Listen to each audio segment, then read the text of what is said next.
నమస్తే. నమ్మలేకపోయాను. కాసేపు ఆశ్చర్యానికి కూడా గురయ్యాను. అల్లు అర్జున్ని అరెస్ట్ చేశారని ఎవరో వచ్చి నా మిత్రుడు చెప్పాడు. అది వాస్తవమైనది, సరిగా చూసుకోమన్నాను. తర్వాత టీవీలు ఆన్ చేస్తే అన్ని టీవీల్లోనూ అల్లు అర్జున్ అరెస్ట్, ఆయన ఉస్మానియా ఆసుపత్రికి తరలింపు, కాసేపట్లో నాంపల్లి కోర్టులో హాజరు, రిమాండ్కు వెళ్లే విధంగా కేసు పగడ్బందీగా పెట్టినట్టుగా అర్థమవుతా ఉంది. ఏమిటి అన్యాయం నాకు అర్థం కాదు. అల్లు అర్జున్ అంతర్జాతీయ ఖ్యాతిని గడించినటువంటి వ్యక్తి. పుష్ప 1, పుష్ప 2తో తెలుగువారికి గొప్ప పేరు ప్రపంచవ్యాపితంగా తీసుకొచ్చాడనేటువంటి భావనతో అందరు తెలుగు వాళ్ళు ఉన్నారు. జరిగిన తప్పేంటి? సంధ్యా థియేటర్లో ఆ రోజు సినిమా చూడటానికి ఎప్పటిలాగానే, అంటే తన సినిమా రిలీజ్ అయినప్పుడు కుటుంబంతో సంధ్యా థియేటర్కి వెళ్ళే ఆనవాయితీ ఉన్నటువంటి హీరో అల్లు అర్జున్ ఆ రోజు సినిమాకి వెళ్ళాడు. దురదృష్టవశాత్తు తొక్కిసలాట్లో చనిపోయారు. నిజంగా దానికి అల్లు అర్జున్ బాధ్యత వహించాలా? ప్రభుత్వం బాధ్యత వహించాలా? సెక్యూరిటీ కల్పించలేనందుకు ఎవరు బాధ్యత వహించాలి? ఇది ఒక కీలకమైన ప్రశ్న. ఒకసారి వెనక్కి వెళదాం. ఇలాంటి సంఘటనలు ఎన్ని జరిగాయి రాష్ట్రంలో? ఆంధ్రప్రదేశ్లో ఎన్ని జరిగాయి? చంద్రబాబు నాయుడు గారి ఎన్నికలకు ముందు సభలు పెట్టిన చోట తొక్కిసలాట్లో చనిపోయారు. గుంటూరులో సంక్రాంతికి సంబంధించి సంక్రాంతి కానుక అని ఉయ్యూరు శ్రీనివాస్ అనే ఆయన ఒక ట్రస్ట్ పెట్టి అందరికీ చీరలు ఇస్తామని ప్రకటించారు. కొన్ని వేల మంది చీరలు తీసుకోవడానికి వచ్చారు. చంద్రబాబు నాయుడు గారు 2 చీరలు పంచి వెళ్ళిపోయాడు. తర్వాత తొక్కిసలాట్లో 3-4 చనిపోయారు. అలాగే దానిపై నెల్లూరు దగ్గర కూడా ఇలాగే ఒక చోట చనిపోయారు. అక్కడ దాకా ఎందుకు? పుష్కరాల్లో చంద్రబాబు నాయుడు గారు ముఖ్యమంత్రిగా ఉన్నప్పుడు 2015 పుష్కరాల్లో, గోదావరి పుష్కరాల్లో సుమారుగా 29 మంది పైచిలకు చనిపోయారు. ఎవరు దీనికి బాధ్యులు? చంద్రబాబు నాయుడు గారు వహించాలా? లేదు. ఘరానా మొగుడు సినిమా సూపర్ హిట్ అయింది.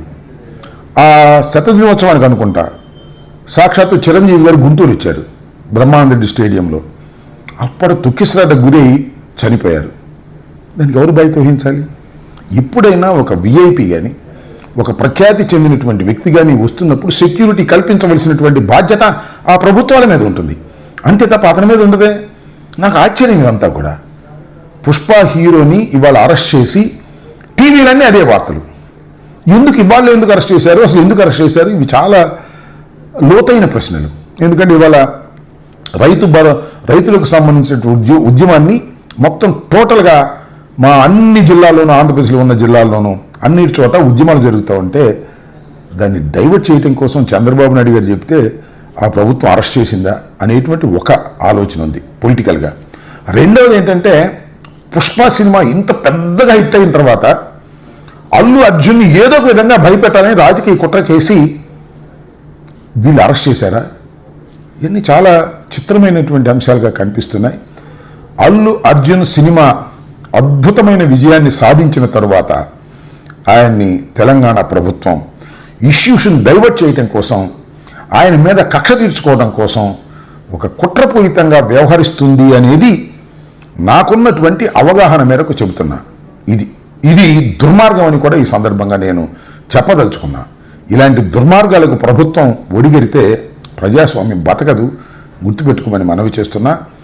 సరే, ఓకే, అరెస్ట్ చేశారు, రిమాండ్ రాకుండా జైల్లో పెడతారు, ఏం సాధిస్తారంటున్నా నేను. అల్లు అర్జున్ మీద మీకు అంత కోపం, అంత కక్ష ఉండవలసిన అవసరం లేదు. ఏ ప్రభుత్వానికైనా చట్ట ప్రకారం చేయాల్సింది చేయండి. కానీ ఇది కావాలని ఒక కుట్రపూరితంగా జరుగుతుంది. దీని వెనుకాల ఎవరి హస్తాలు ఉన్నాయో సులువుగా అన్నీ బయటకు వస్తాయని కూడా ఈ సందర్భంగా చెబుతూ, అల్లు అర్జున్కి భగవంతుడు ధైర్యాన్ని ఇవ్వాలని, ఖచ్చితంగా ఇలాంటి కుట్రపూరితమైన విషయాలను తట్టుకునేటువంటి శక్తి అతనికి భగవంతుడు ఇవ్వాలని మరొకసారి కోరుకుంటూ, ఇది అన్యాయమని తీవ్రంగా ఖండిస్తున్నాను.